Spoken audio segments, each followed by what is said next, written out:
예, 오늘 형제자매님들과 함께 나눌 하나님의 말씀 제목은 하나님의 날이 오는 것을 서두르라고 말씀하시는 이유입니다. 좀 제목이 기네요. 결국 하나님의 날이 오는 것을 서두르라라는 어떠한 주제인데요. 이 지금 내용이 어디에 있냐 하면 바로 베드로후서 3장 12절에 있는 말씀입니다. 다 같이 한번 읽어볼까요? 하나님의 날이 오는 것을 기다리고 서두르라. 그날에 하늘들이 불이 붙어 해체되고 원소들도 뜨거운 열로 녹으려니와. 네, 오늘 제가 참 여기 말씀 띄워놓은 거는 표준역 성경은 제가 이렇게 다 저거를 못했습니다. 타이핑을 못해서 그냥 일단 흠정역 성경으로만 다 읽도록 할게요. 예, 하나님의 날이 오는 것을 기다리라. 일단 형제자매님들은 하나님의 날이 오는 것을 기다리고 계십니까? 네. 예. 그리고 하나님의 날이 오는 것을 서두르고 계십니까? 예, 근데 좀 낯선 표현이죠? 어떠한 일을 서두르라고 지금 말씀하신단 말이에요? 예. 하나님의 날이 오는 것을 기다리는 거. 예? 주님이 이제 다시 오시는 걸 기다리는 거. 이거는 참 우리에게 소망이 되는 복된 소망의 말씀인데, 하나님께서는 이 베드로후서 말씀을 통해서 그 날이 오는 것을 서둘러라 이렇게 얘기를 하고 계시다는 거예요. 서둘러라. 좀 낯선 표현 아닐까요? 예, 이 haste라고 하는 이 서두른다라는 말은 어떠한 의미를 담고 있습니까? 말 그대로 어떤 시간이 촉박하고 시간이 쫓길 때 뭔가를 서두르는 거죠. 그렇죠? 성경에는 이제 quickly라고 하는 우리가 빨리, 뭔가를 빨리 하는 것, 이런 표현도 있습니다. 하지만 그냥 단순히 일을 빨리 하는 것을 지금 얘기하는 게 아니고, 뭔가 시간이 쫓겨서, 시간이 없기 때문에, 얼마 남지 않았기 때문에 어떻게 해야 되는 거예요? 서둘러야 되는 거죠. 그래서 이 서두른다라는 개념은 그와 같을 때 쓰는 것 아닙니까? 서둘러라. 제가, 우리 아이들에게, 자녀들에게 자주 하는 잔소리가 특히 이제 일요일 같은 때 보면 오전에 그 말을 많이 하는 것 같아요. 야, 서둘러. 빨리 좀 준비해. 네? 빨리 나가자. 뭐 이런 말들을 사실 많이 하게 돼요. 일상에서. 근데 그럴 땐 왜 그러냐 하면 진짜로 정해진 시간, 나가야 되는 시간, 약속 시간이 있는데 자꾸 지체가 되면 한 사람, 두 사람이 지체가 되면 늦어지잖아요. 그리고 그 시간에 못 맞춰 간단 말이에요. 늦게 된단 말이에요. 그러니까 그럴 때 어때요? 야, 좀 서둘러. 이렇게 얘기를 한단 말이죠. 우리가 많이 쓰게 되죠. 서두른다는 표현. 그런 겁니다. 단순히 뭔가를 빨리 하는 게 아니고 어떤 시간이 없기 때문에, 이제는 정말 시간이 얼마 남지 않았기 때문에 서둘러야 된다는 뜻이에요. 그러니까 이 서두른다라는 말은 그렇게 사실 일상 가운데 쓸 때에 어떻게 보면 좋은 말이 아닐 수 있잖아요. 그렇죠? 여러분들 동훈 형제 좀 서둘러 누군가가 얘기한다면 이거는 잔소리가 되죠. 예? 그렇잖아요. 일을 뭔가 서둘러라. 늦적 그냥 민기적 하면서 느리게 하고 있으니까 아이고 속 터져 하면서 어떻게 해요? 서둘러. 이런 소리를 하게 되잖아요. 그러니까 이거는 사실 조금 어떤 면에서 부정적인 의미를 담고 있다는 거예요. 움직임을 빠르게 해라. 이제 조금 급하게 일을 처리해라. 그래서 이제 이것이 사전적인 의미에서도요, 웹스터 사전에 보면 세 번째 의미로는 업무상 촉구 또는 압박을 받고 있는 상태에서의 서두름이라고 표현하고 있는 겁니다. 뭔가를 쫓기는 거예요, 진짜. 마음이 쫓긴다는 거죠. 서두른다는 표현은. 근데 주님께서는 이 하나님의 날이 오는 것을 서둘러라 이렇게 얘기를 하신다는 거예요. 서두른다는 것이 조금 이렇게 부정적인 의미를 담고 있다라고 제가 말씀드렸는데, 그러다 보니까 서두르면요, 일상에서 서두를 때 어떠한 이 결과가 나오나요? 실수하기 쉬워요. 오히려 서두르다 보면 실수하기 쉽고 일을 그르치기가 쉽습니다. 그렇죠? 충분한 시간을 갖고 천천히 모든 일을 하면 완벽하게 수행하기가 쉬운데, 시간이 쫓겨서 서둘러 하게 되면 빨리 서둘러야지 하다 보면 깜빡 잊는 것도 많고 실수하기도 좋고 오류에 빠지기가 쉽다는 겁니다. 그렇죠? 그런데도 불구하고 성경은 여기 단 한 구절에서 하나님의 날이 오는 것을 서둘러라 라고 얘기하고 계시다면 뭔가 여기엔 좀 독특한 의미가 있지 않을까 생각을 해볼 수 있는 겁니다. 우리가 일을 그르치기도 쉽고 실수하기도 쉽고 또 어떤 오류에 빠질 수도 있지만 그걸 감안하더라도 이제는 어떻다고요? 서둘러야 할 때다 이겁니다. 서둘러야 한다. 하나님의 날이 오는 것을 서둘러라. 근데 그렇다고 하면 우리가 서두른다고 해서 사실 하나님의 날이 더 빨리 오는 겁니까? 우리가 서두른다고 해서? 아니죠. 자, 아까도 제가 말씀드렸습니다. 나가야 되는 정해진 시간은 있습니다. 그렇죠? 그러니까 그것에 대해서 우리가 천천히 준비하고 있으면 낭패가 없는데 그걸 잘 준비를 안 하고 있다가 보면 이제는 그 정해진 시간이 임박해지니까 그때부터 뭐예요? 코앞에 이제 그 일이 닥치니까 서두를 수밖에 없다는 거죠. 그러한 상태를 한번 생각해 보시길 바라요. 여러분, 지금 이 마지막 시대의 임박성을 알려주는 단어입니다. 서두른다는 뜻입니다. 예? 물론 이것은 일반 서신으로서 유대인 환란 성도에게까지도 넘어가는 그러한 폭넓은 개념이긴 하지만 어쨌든 그리스도의 날을 바라보는 우리에게도 마찬가지라는 거죠. 주님의 날이 오기 전에 먼저 휴거의 날이 있습니다. 그렇기 때문에 그 날 자체가 이제 얼마 남지 않았기 때문에 임박해 있기 때문에 우리는 서두를 필요가 있다 이 뜻이죠. 그렇다면 신약 교회는 언제부터 이 일을 인식하고 서둘렀어요? 언제부터? 지금 이거를 쓰고 있는 약 2000년 전부터 신약 교회 성도들은 다 이와 같은 경각심을 가지고 주님의 나라가 곧 임할 것이라는 임박성을 가지고 어떻게 해요? 서두르는 삶을 살았다 이겁니다. 맞습니까? 그러한 삶의 자세가 필요한 거예요. 우리 그리스도인들은. 자, 우리의 혼을 구원하셨습니다. 아, 이제 우리가 천국에 갈 수 있으니 행복하고 좋습니다 하면서 이제 남은 여생을 내가 한 30년, 40년, 50년 더 살겠지. 천천히 느긋하게 생각하면서 신앙생활도 뭐 이런 거 좀 나중에 하지 뭐. 성경도 뭐 천천히 읽어도 되지. 기도 내일 해도 되지. 나중에 해도 되지. 온갖 이런 생각으로 나태함에 빠져서 그냥 천천히 느긋한 마음을 가지고 신앙생활을 하고 있다는 얘기예요. 많은 사람들이. 그런데 하나님께서 분명하게 우리에게 이 타임 테이블을 우리에게 보여주시면서 말씀하시는 경고는 뭐냐 하면 그 명령은 뭐냐면 서두르라는 겁니다. 우리는 서둘러야 할 분명한 당위성을 가지고 있습니다. 여러분, 서두르고 계십니까? 우리의 인생이 얼마 남지 않았다라는 것을 알고 서두르고 계시냐고요. 여기 젊은 청년들 맞습니다. 이제 20대 막 초반 항상 팔팔하고 할 때 얼마나 더 살 것 같아요? 얼마나 여러분들의 앞으로의 날들이 창창하다라고 여겨지십니까? 주님의 오심은 임박해 있는 하나님께서 말씀해 주신 진리예요. 특히 이제 이 마지막 때 중에서도 마지막 때를 살고 있는 우리에게는 더. 그렇기 때문에 하나님의 날에 대해서 정말 우리는 잘 알고 있어야 하고 그것이 우리에게 주는 그 경고와 임박성에 대해서 정말 깨어있기를 원합니다. 그래서 이것을 잘 알고 있어야 돼요. 자, 그렇다고 하면 이 하나님의 날에 대해서 오늘 조금 부연해서 설명을 드릴게요.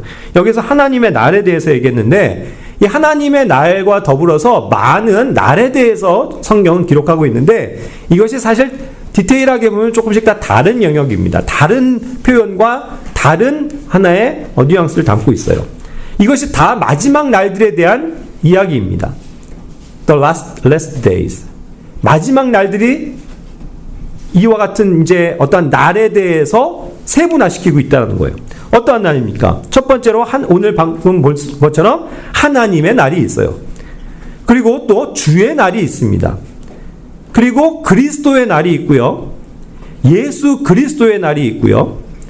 주 예수님의 날이 있고요. 주 예수 그리스도의 날이 있습니다. 성경은 이와 같이 이 마지막 날들에 대해서 다 다르게 표현하고 있다는 것에 주목해 보시기 바랍니다.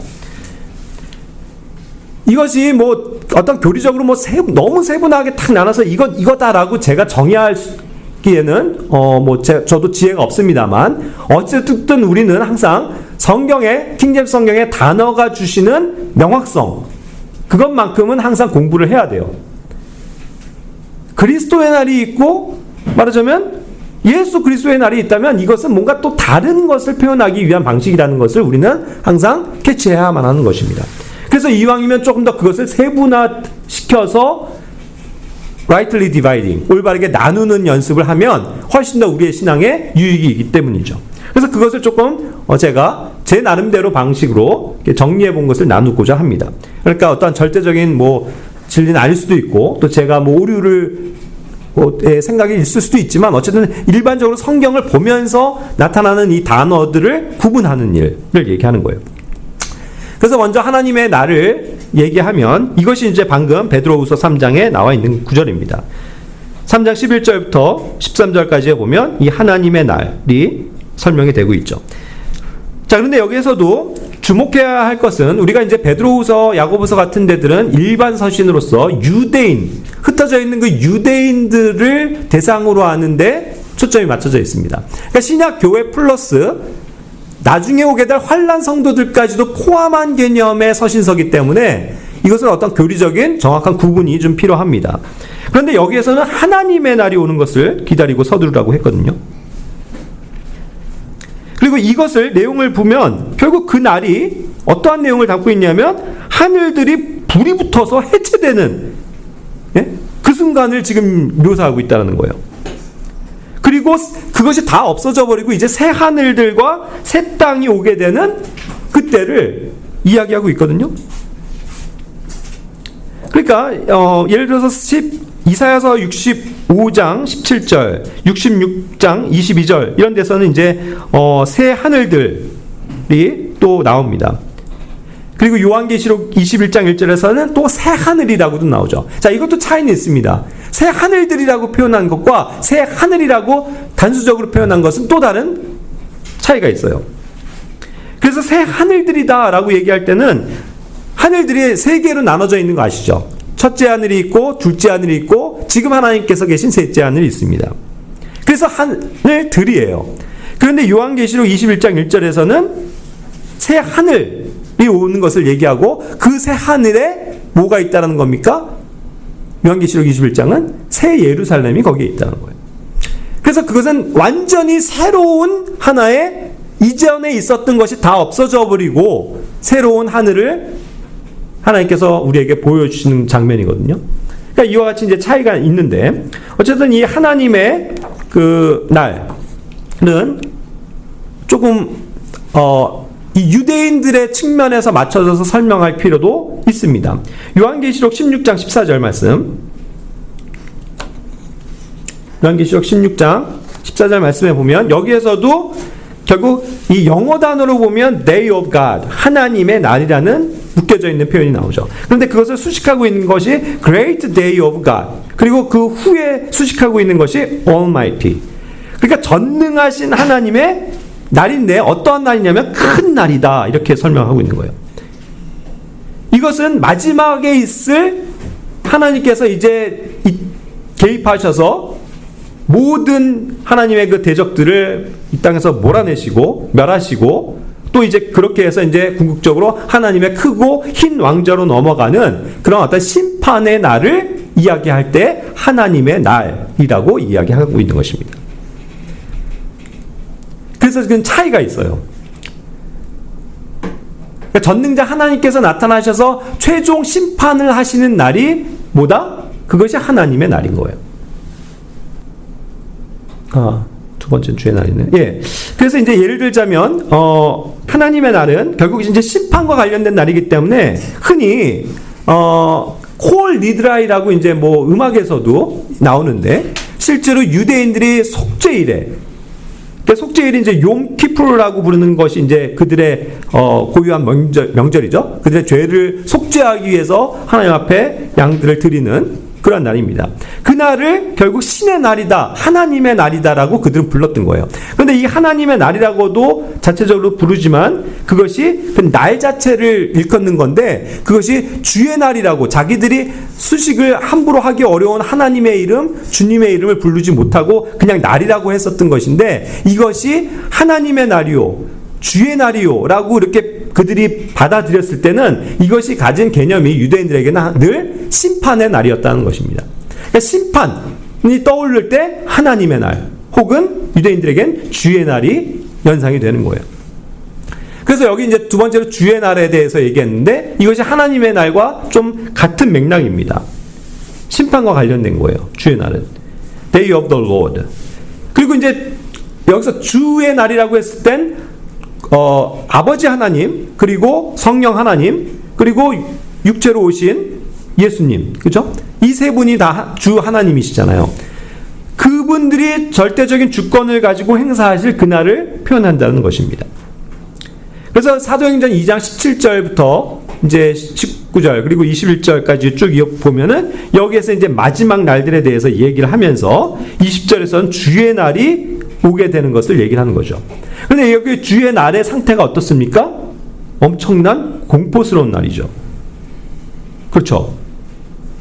막 해가 변해서 어둠이 되고 달이 변해서 피가 되고 이런 어떠한 공포와 심판이 나타나는 현상을 이적으로 보여주고 있거든요.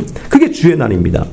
그렇다고 하면 이것은 환란 시대에 하나님께서 엄청난 진노로서 쏟아부으시는 심판을 뜻하는 거거든요. 그래서 하나님의 날, 또 주의 날은 항상 심판과 관련된 것입니다. 그런데 여기에서도 21절에 보면 누구든지 그렇지만 주님의 이름을 부르는 자는 구원을 받을 것이다 라고 표현하고 있는 거예요. 그렇다고 하면 여기에서 이런 환난 가운데서도 구원을 받게 되는 사람들은 사실상 누굽니까? 우리 신약교회가 아니고 그 환난 가운데서도 건짐을 받게 되는 유대인을 얘기하는 거예요. 그래서 역시 이 사도행전 2장도 경륜적으로는, 세대적인 경륜상에서는 유대인들을 다루시고 있는 그 모습을 이야기하고 있는 거죠. 그렇기 때문에 이 말씀을 지금 인용할 때도 베드로가 요엘서 2장 28절부터 32절까지의 말씀을 그대로 인용한 거거든요. 그래서 이제 사도행전을 누가가 기록할 때 그것을 쓴 겁니다. 그런데 요엘서 2장을 보면 거기 아까는 사도행전에선 그들이 계시받은 바에 있어서 이제 마지막 날들, 그들 사도들이 있었던 그 시대에 초대교회에 앞으로 있게 될, 나중에 있게 될 마지막 날들에 관한 것으로 그들은 이 말씀을 보았지만 실제로는 요엘서에서는 그 구약이 쓰여지고 있던 그 당시에서 그 뒤에 있을 일을 얘기했었던 거거든요. 그러니까 이것이 시대적으로는 이중적인 성취가 되는 거죠. 사도행전에서 드디어 초대교회에게도 이 현상이 그대로 이루어졌다는 겁니다. 그래서 하나님의 영이 그들에게 육체 가운데 부어주신 바 된 거예요. 그렇게 해서 그들이 막 예언도 하고 환상도 보게 되고 여러 가지 기적들이 행해지는 그러한 것을 맛보게 된 겁니다. 그 사건을 얘기하는 거예요. 그래서 여기에서도 Day of the Lord, 주의 날이 나왔고요. 또 32절, 이 요엘서 2장 32절에서는 아까는 사도행전에서는 구원을 얻게 될 것이다 라고 be saved라고 이야기했지만 여기에서는 단어가 뭐냐면 뭡니까? shall be delivered. 그쵸? 그냥 구출을 받는 것, 그런 어떤 위험으로부터 구출을 받는 거에 대한 표현으로 쓰여졌었던 거거든요. 그러니까 이것이 하나님의 말씀이 인용되더라도 어떠한 시대에 어떠한 대상으로 얘기하느냐에 따라서 성경은 스스로가 계시의 향상을 보여주는 것입니다. 그래서 이것이 이제 나중에 있게 될 것들을 다 내포하고 있는 거거든요. 자, 어쨌든 중요한 것은 뭐냐면 주의 날은 심판과 관련되어 있다는 거예요. 그렇죠? 데살로니가전서 5장 1절부터 나오는 구절을 사실 그래서 우리는 혼동하면 안 됩니다. 여기에서는 엄연히 신약 교회에게 주시는 재림에 대한 교리를 담고 있지만 보세요. 그때와 시기에 관해서는 내가 너희에게 쓸 필요가 없다라고 얘기했습니다. 자, 여기에서도 마지막 날들에 있을 그 the times and the seasons, 때와 시기들에 대해서 얘기하고 있잖아요. 이것을 사도 바울은 신약 교회에게 뭐라고 얘기하고 있냐면 쓸 필요가 없다. 쓸 필요가 없다라고 얘기를 하는 거예요, 지금. 왜요? 여기서도 얘기하죠. 주님의 날이, 주의 날이 밤에 도둑같이 이루는 줄을 너희 자신이 완전히 알기 때문이다, 이거예요. 그렇게 주님의 재림의 시간표가 정해져 있고 주님의 때에 어떠한 일들이 있을 것이라는 것을 그들은 분명히 알고 있었기 때문입니다. 그래서 그것에 대해서 쓸 필요가 없다는 거예요. 맥락을 이해하십니까? 그래서 5장 3절에서도 뭐를 얘기하는 거냐면 그들이에요. 그들. 우리가가 아니고 우리 신약교회가 아니고 그들은 어떻게 되느냐. 평안하다 안전하다 하고 말할 때에 그들에게 아이벤 여자에게 해산이 고통이 임하는 것 같이 갑작스러운 파멸이 그들에게 임한다. 그래서 그들이 피하지 못한다라고 얘기하고 있죠. 갑자기 그냥 밤에 도적같이 해가지고 그 갑자기 파멸을 당하게 되는 사람은 우리 신약교회가 아니고 누구라고요? 그 나중에 있을 그들이라고요. 그들 유대인들 그리고 그 시대에 살고 있는 하나님을 믿지 않았었던 그들에게는 이와 같이 갑자기 임하는 파멸이 자기도 알지 못한 가운데서 갑자기 임하게 될 것이다라는 얘기를 하는 거죠. 그런 반면에 4절에서 뭐라고 얘기합니까? 이제 형제들아 우리에게 얘기하는 거예요. 너희는 우리는이죠. 어둠 속에 속해 있지 않다. 그렇죠? 어둠과 상관이 없다. 우린 빛의 자녀들이고 낮에 속한 자들이기 때문에 어둠과 상관이 없다라는 거죠. 그러니까 우리에게는 그날이 여기서 이제 that day로 봤죠. 도둑같이 임합니까? 도둑같이 너희를 덮치지 못한다라고 얘기를 하는 거예요. 우리는 그렇게 해서 도둑같이 갑자기 주님이 막 나타나셔서 우리가 재앙을 당하고 심판을 당하는 그런 것과는 아무런 상관이 없는 사람들이다 그거죠. 이해가 되십니까?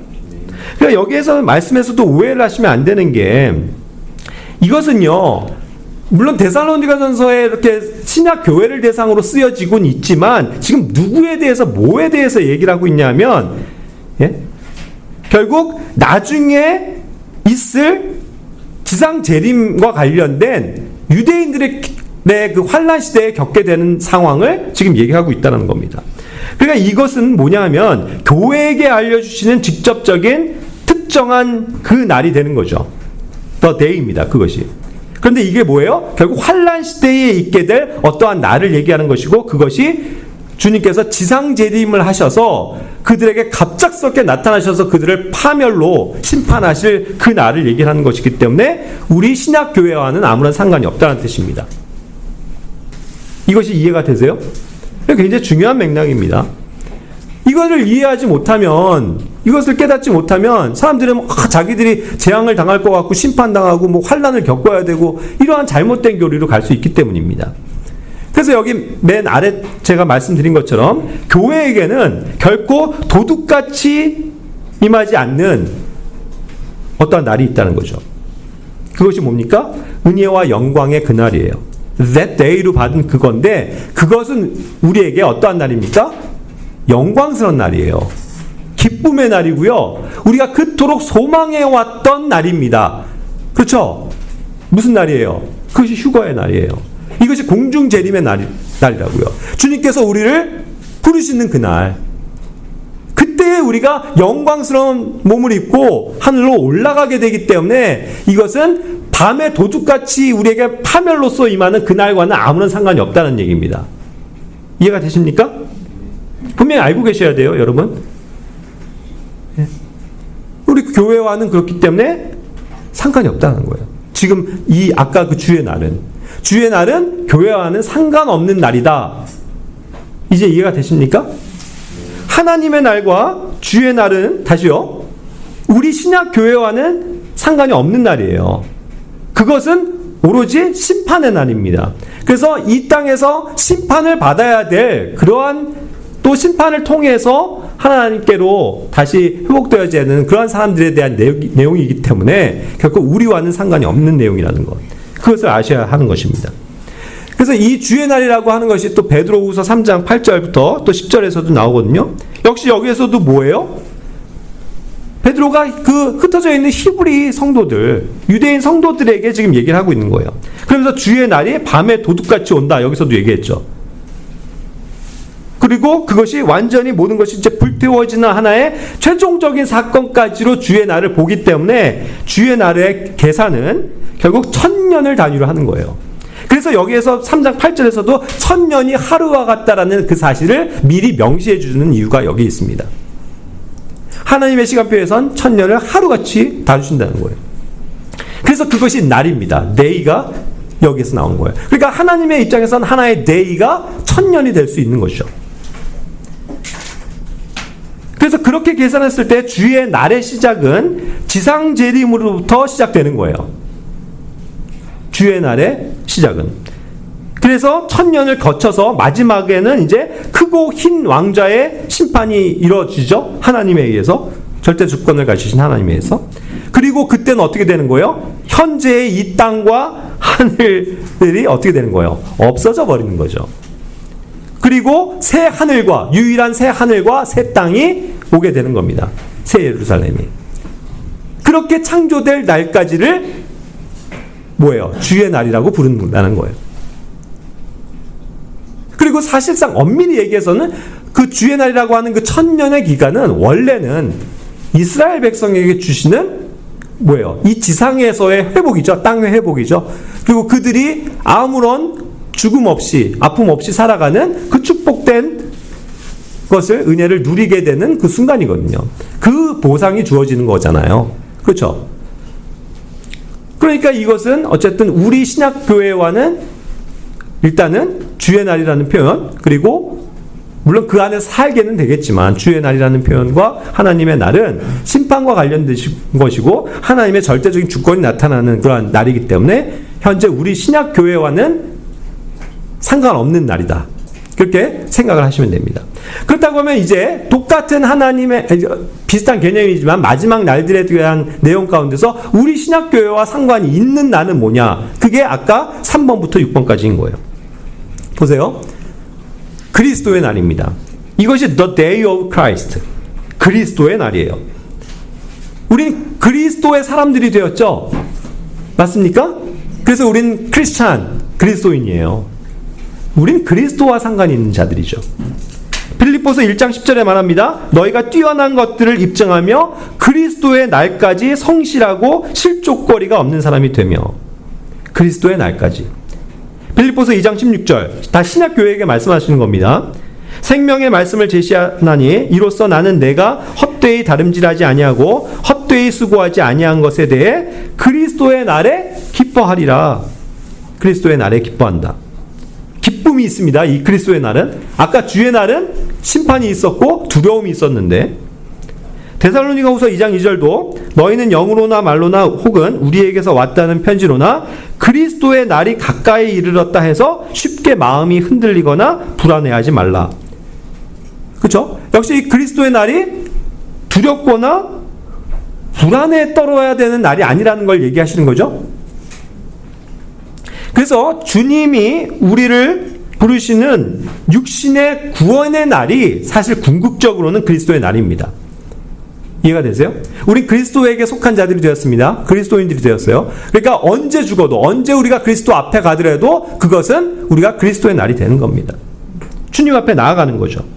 육신의 이 아직까지 죄의 몸을 입고 있는 이 육신의 장막을 벗는 그날.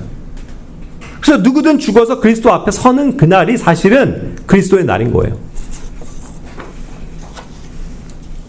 그리고 네 번째로 예수 그리스도의 날이라고 또 예수님이 그리스도가 되심을 설명하면서 이야기하는 날이 있습니다. 빌립보서 1장 6절이죠. 너희 안에서 선한 일을 시작하신 분께서 예수 그리스도의 날까지 그 일을 이루실 것 바로 이것을 나는 확신하노라.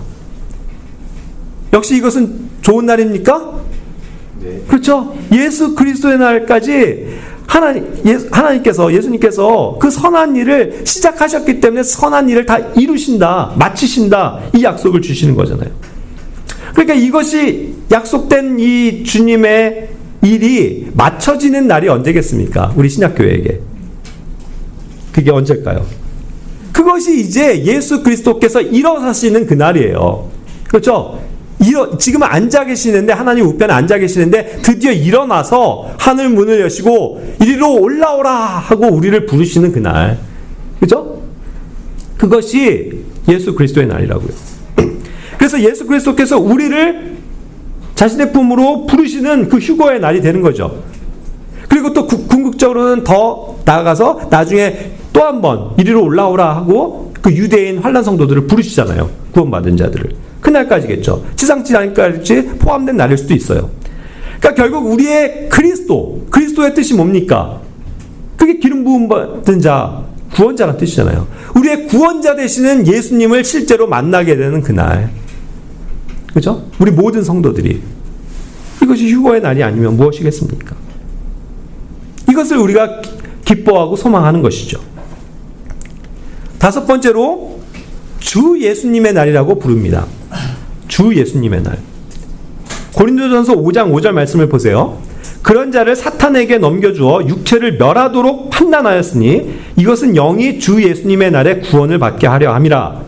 자, 여기서는 보면요, 뭔가 심판과 다 관련이 있어요. 그런데 여기에서의 심판은 아까 얘기한 유대인들, 환난 성도들을 위한 심판이 아니고, 또 믿지 않는 불신자들에 대한 심판이 아니고, 이미 믿는 자인데 그가 죄를 지음으로써, 결국 돌이키지 않음으로써 구원은 받았지만 사탄에게 내어준 바가 돼서 육체가 멸하진 사람, 죽게 된 사람, 그 사람에 대한 내용이란 말이에요.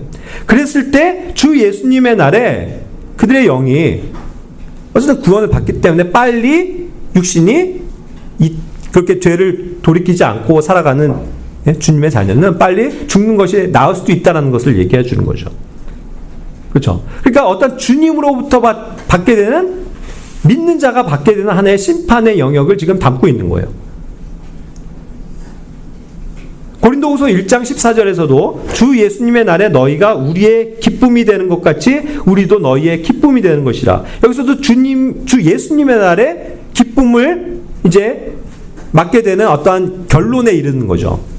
주 예수님의 날에 가보니까 여러분이 저의 기쁨이 되어 있는 결과를 보게 된다는 거예요. 여러분들이 그리스도 앞에 갔을 때 제가 여러분들의 기쁨의 관이 되어지는 것입니다. 그 기쁨의 관. 그것을 알게 되고 그것에 대해서 보상받게 되는 날. 그리고 그리스도인이 이 땅에서 살면서 잘못 행한 거에 대해서는 반드시 판단받게 되고 그것을 주님으로부터 책망받게 되는 그날. 무슨 날이에요? 그날이 모든 구원받은 성도들을 심판하시는 날이 되는 거죠. 신약교회가 그리스도 앞에, 주 예수님 앞에 서는 그날이죠. 그래서 그것을 우리가 그리스도의 심판석이라고 부르는 거잖아요. 그리스도의 심판에 서게 되는 겁니다. 이 주 예수님의 날에. 그래서 이와 같이 우리가 판단받아야 될 것들은 판단받고 또 우리에게 기쁨의 그 왕관을 주실 그 보상의 날이 되는 거잖아요. 그렇게 볼 수 있는 거겠죠. 자, 그리고 마지막으로 이제 이것이 그야 진정한 주님의 이름인데, 예수님의 이름인데, 주 예수 그리스도. 예? 주 예수 그리스도. 이게 완전한 예수님의 뭐예요? 신성으로서의 이름이에요. 이해가 되십니까? 주 예수 그리스도. 그리스도. 기름 부음 받은 자들 옛날부터 구약에서도 있었습니다. 하지만 유일한 크라이스트 누구예요? 예수님이라고요. 지저스라는 이름을 가진 사람들이 있었습니다. 예수스라는 이름을 가진 사람들 여전히 있어요. 이 땅에. 축구 선수도 있죠. 예수스. 그렇죠? 지저스. 그러나 유일하게 구원자 되시는 그 이름은 예수, 지저스밖에 없다고요. 이분이에요. 그렇죠? 그리고 그분이 하나님으로서 주님이 되십니다. 아멘? 그게 주 예수 그리스도라고요.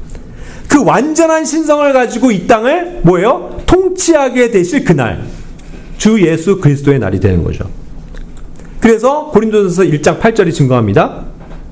그분께서 또한 너희를 끝까지 견고하게 하사 우리 주 예수 그리스도의 날에 너희가 책망받을 것이 없게 하시리라. 그래서 이제는 주 예수 그리스도께서 모든 주권을 가지고 행사하시게 되는 그 날이 되니까 이것이야말로 전체적인 천년왕국을 일컫는 날이겠죠. 왜 천년이 날입니까? 방금도 본 것처럼 베드로에서 3장에서 본 것처럼 천년이 하루와 같기 때문이죠. 그 날이에요. 모든 주권을 가지고 우리를 심판하시고 통치하실 그날. 그때에 완전한 책망받을 것이 없게 우리 신약교회 성도들도 나타나서 함께 예수님과 함께 통치하게 될 그날. 영원한 보상을 일단 천년부터 시작해서 누리게 될 그날. 그날이 오면, 예? 시문도 그날이 오면, 그가 생각했던 영원했던 그날은 이제 의미적으로 상징적으로는 그 광복의 그날이었지만, 그렇죠? 우리에게 그날이 오면 우리가 궁극적으로 바라는 그날은 뭐예요? 1차적으로는 이제 곧 오실 예수님, 임박해서 이제 곧 우리를 부르실 그 휴거의 날, 그것이 1차적인 날이고요. 그렇게 해서 우리가 이 땅에서 살면서 행했었던 모든 것에 대해서 회개 보고하게 되는 그 그리스도의 심판석이 2차적인 그날. 그리고 이제는 보상을 받고 영광 가운데서 주님과 함께 이 땅에 나타나서 통치하게 될 영적인 존재로서의 왕, 통치자로서 나타날 그날. 그리고 모든 것을 이제 다시 갈아엎으시는 거죠. 완전히 재창조를 하시는 거예요. 새 하늘과 새 땅을 주셔서 우리로 하여금 새 예루살렘의 그 몸을 입고, 새 예루살렘의 몸을 입고 하나님과 영광스럽게 그 빛으로서 살아가게 될 그날. 이게 복된 소망이라고요. 그날을 우리가 바라보고 사는 것 아닙니까? 그러니까 아까 그날이, 하나님의 날이 오는 것을 기다리고 서두르라고 했지만, 그것은 이제 대상적으로는 유대인들에게 지금 얘기하고자 하기 때문에 하나님의 날이라고 했지만, 우리로서는 뭐를 기다리는 거예요? 1차적으로 그리스도의 날을 기다리는 거예요. 그렇죠? 그리스도의 날을 기다리는 겁니다. 그리고 우린 또 뭐예요? 그 그리스도의 날에 대해서 우리가 서두르는 삶을 살아야 된다. 이게 본론 주제입니다. 서둘러야 돼요. 마지막입니다. 그렇기 때문에 우리는 지금 임박한 마지막 때에 살고 있다는 것을 다시금 기억하면서 뭐 해야 된다고요? 서둘러야 돼요. 현재 자녀님들, 주님이 곧 우리를 부르십니다. 아멘? 마라나타, 주여 오시옵소서 하는 거잖아요. 그날이 곧 와요. 그것을 기다리고 계십니까? 기다리고 계세요? 별로 안 기다리는 것 같은데 지금? 진짜 기다리냐고요? 눈꼽아 기다리냐고요? 내가 예를 들어서 뭐 그럴 분이 있습니까? 드디어 내가 10년 동안 저축한 5천만 원의 적금이 이제 드디어 만기가 돼서 타는 그날이 내일입니다. 5천만 원.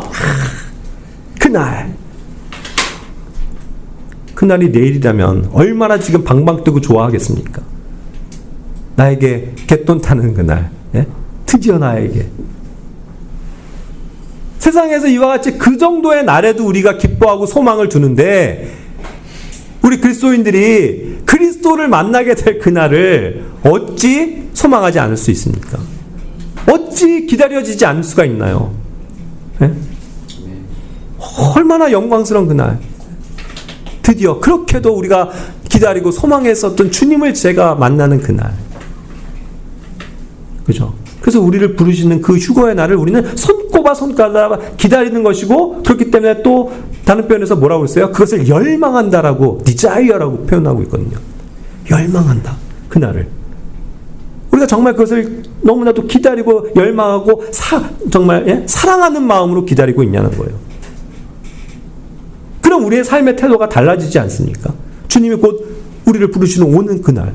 그리고 그 이후에 있게 될 그리스도의 심판석을 우리가 알고, 내가 이 땅에서 행한 것에 대해서 반드시 회개보고해야 된다는 것을 알고 우리의 죄를 물리치고 경건하고 거룩한 삶을 살아가는 것, 그것을 위해서 힘쓰고 있냐는 거죠. 기다려야 합니다, 여러분. 우리가 항상 그것을 손꼽아 기다려야 돼요. 무엇을 여러분들 기다리십니까? 향후 10년, 20년 후에 내가 뭔가 잘 될 그날을 기약하는 게 아니잖아요. 진정한 우리의 소망은 그날에 있다니까요. 그리고 마지막 주제인 오늘, 서둘러야 된다고요. 서둘러라. 그것이 임박했다는 사실을 알 때에 서두름이 있습니다, 여러분. 드디어 이제는 더 이상은 지체하면 안 된다는 겁니다. 그렇죠? 롯이 어떻게 됐어요? 자꾸 지체했잖아요. 빨리 가. 빨리 지금 도망가야 돼. 머뭇머뭇거리고 있으니까 천사가 그냥 손을 잠깐 채서라도 그냥 빨리 데리고 가잖아요. 시간이 없다니까요. 조금만 더 머뭇거렸다가는, 1분만 더 지체했다가는 그도 역시 소돔과 고모라에서 불로 멸망당한 겁니다. 그렇지 않아요? 우리는 서둘러야 된다고요. 우리의 마음이 뭔가 급한 마음을 가져야 된다니까요. 느긋하면 안 돼요, 형제자매님들. 무슨 5년 후, 10년 후를 지금 계획하고 있단 말입니까? 이제 이 정도 타이밍에 와서는 뭔가 스스로가 주님이 주는 사인을 느끼셔야 되는 거 아니에요? 그 징조들을 파악하셔야 되는 거 아니냐는 거예요. 그 사인을. 놓치면 안 되죠. 우리가 최근엔 더 많이 실감하지 않습니까? 예? 모로코에서도 막 강진이 일어나서 막 2,000명 이상이 한순간에 죽고, 리비아에서 막 자연재해로 인해서 터지면서 6,000명 이상의 사망자야, 지금 10,000명 이상의 실종자 다 죽은 거 아니에요, 사실? 그 수많은 사람들이 둥둥둥둥 떠다니면서 죽어가고 있는 이 자연적인 재앙들을 보라고요. 홍수와 지진과, 그렇죠? 그리고 우리가 경험했던 수많은 전염병들, 창궐하고 있는 전염병들. 우리 인간의 무력함을 느끼게 되는 그런 요소들 아니에요. 자연으로부터 오는 재해라고요. 하나님이 허락하시지 않으면 있을 수 없는 자연적 재해들. 그리고 도처에 있는 전쟁의 위협과 또 그러한 것으로 오는 기근의 문제들. 우리가 인간이 노력해서 하나라도 해결할 수 있었던 건가요? 그리고 그것이 옛날부터 있어 왔는데 그런 거 가지고 겁냅니까? 여기 지금 베드로후서 3장 9절처럼 그런 날이 응? 더디다고 생각하는 거예요, 사람들은. 그렇죠? 아직은 멀었어. 지금 오시겠어요? 그런 생각들 가지고 살잖아요. 그래서 10년 후, 20년을 계획하면서 살아가고들 있잖아요. 근데 저는 그렇게 생각되지 않아요. 너무 임박했다고 느껴지는 거예요.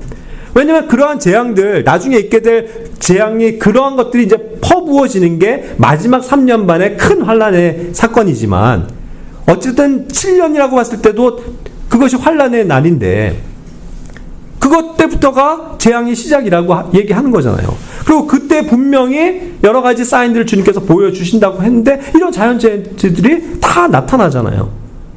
근데 그것이 그렇다고 하면 그때만, 지금까지는 아무 일 없다가 그때 가면 땡 하고 시작하는 그런 갑자기 나타나는 겁니까?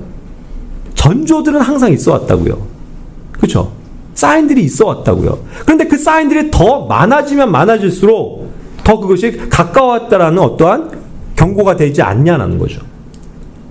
그래서 아실 거예요.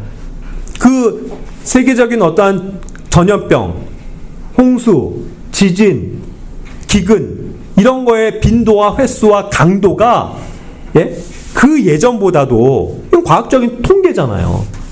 어때요? 20세기에 들어와서 점점 빈도가 많아지는 거고, 강도가 세지는 거고, 그것도 모자라서 21세기가 되니까 그건 더 격화가 되는 거예요. 더 짧은 순간에.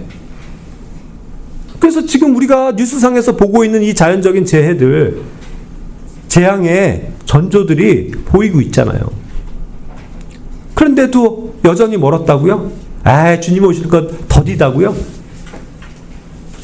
저는 세대주의를 믿는 형제자매들에게 항상 묻는 게 그거잖아요. 우리가 물론 숫자적인 어떤 계산상에서 하나님의 나를 이렇게 계수하는 데 있어서 조금 실수가 있을지 몰라도, 1000년이 하루와 같고 하루가 1000년과 같은 하나님의 경륜의 법칙상 하나님께서는 7일을 보신다는 거잖아요. 6일 동안 일하시고 7일에 안식하시는 그 날을 우리에게 보여주셨는데, 그것이 세대주의에 있어서도 굉장히 중요한 근간을 이루는 뼈대잖아요. 1000년 단위로 하나님께서 움직이시는 인류의 역사. 아담으로부터 시작해서 4000년 예수 그리스도께서 오셨고, 예수 그리스도께서 오신 이후로 지금 2000년이 지났다니까요. 6000년이 거의 꽉 찼다니까요. 꽉 찼어요, 6000년이. 그럼 반드시 주님이 오셔야 됩니까? 안 오셔야 됩니까? 오셔야 하나님의 말씀이 성취되는 거 아니에요. 그럼 오신다니까요. 내년에 오실 수 있다니까요. 항상 제가 강조하잖아요. 올해는 조금 제가 조금 이제 항상 우리 봄절기, 오순절이나 이런 걸 생각하니까 좀 지난 거 아닌가 생각하는데, 그럴지라도, 우리가 있을지라도 올해도 맞아요.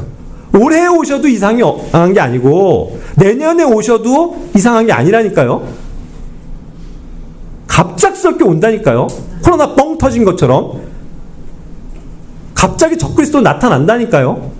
짐승이 출현한다니까요. 그러니까 그 전에 우리를 부르실 거 아니냐고요. 안 그래요? 이스라엘 지금 뭐 맨날 분쟁 가운데는 있지만 아주 결정적인 건 없지만 진짜 막 이제 핵미사일 쏜다 하면서 둘이 으르렁거리면서 이제 될 날이 온다니까요. 갑자기 다음날 뉴스 딱 눈 떠보니까 그런 뉴스 떠 있다니까요. 그래갖고 이거 어떻게 하지? 이제 파멸이 오나 3차 대전이 터지나 할 때 짐승이 나타나서 적그리스도가 중지하는 그 정치적인 출현이 쫙 나타난다니까요. 뉴스에서 보게 될 거라니까요. 그 시점쯤에 우리는 어떻게 돼 있는 거예요? 와, 왔구나. 드디어 때가 왔구나. 육신을 벗고 휴거되어 있는 거 아닙니까? 그렇죠? 그렇게 올 수 있다는 것을 알려주시는 거예요. 그래서 우리는 그걸 알고 있다는 것을 전제로 쓰고 있는 거예요. 근데 유일하게 모르는 사람들은 누구예요? 믿지 않는 자들이 모르는 거고 지금 완전히 눈이 가려져 있는 유대인들이 모르는 거죠. 그러면서 제3성전 짓겠다고 난리를 치고 있는 것이지만 그들은 그들에게 임박한 파멸이 어떻게 임한다는 걸 모르잖아요. 그러니까 모르는 사람들 얘기고 우리 아는 그리스도인들은 신약 교회는 제발 먼 훗날 보지 말자고요. 우리가 재산 모아서 뭐 하냐고요. 지금부터 10년짜리 적금 들어서 뭐 하냐고요. 솔직히 제가 지금 과격해요. 극단적인 걸 좀 항상 주장해서 그렇게 하는데 이해하시기 바랍니다. 정말 그렇잖아요. 전 이게 임박했다고 생각되기 때문에 이제는 서둘러야 돼. 짐 정리해야 돼. 빨리 버려야 빨리 홀가분하게 하늘로 갈 거 아닙니까? 네? 우리 어머님 요즘에 자꾸 이제 내가 2년 있으면 죽겠지, 하늘나라 가겠지 하시는데 그렇게 생각하지 마시라고요. 2년도 먼 얘기예요. 내년에 우리가 주님의 부르심 믿고 다 같이 휴거될 수도 있다니까요. 아멘?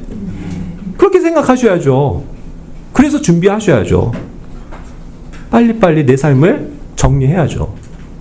그리고 남은 기간 이제 정말 1년도 안 남았겠네. 이 긴박성을 가지고 주님 위해서 내가 뭘 할까? 조금이라도 내가 주님 앞에 섰을 때 부끄러움이 없는 그런 사람이 되기 위해서 나는 무엇을 할까? 기도해야죠. 그게 뭐라고요? 그게 서두르는 거라고요.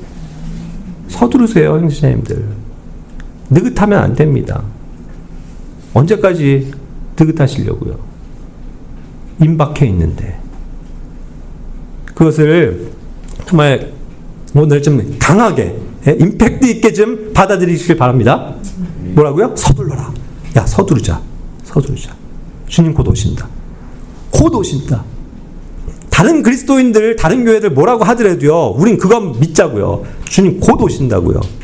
그렇게 받아들이셔야 돼요. 그것이 안전한 삶이라니까요.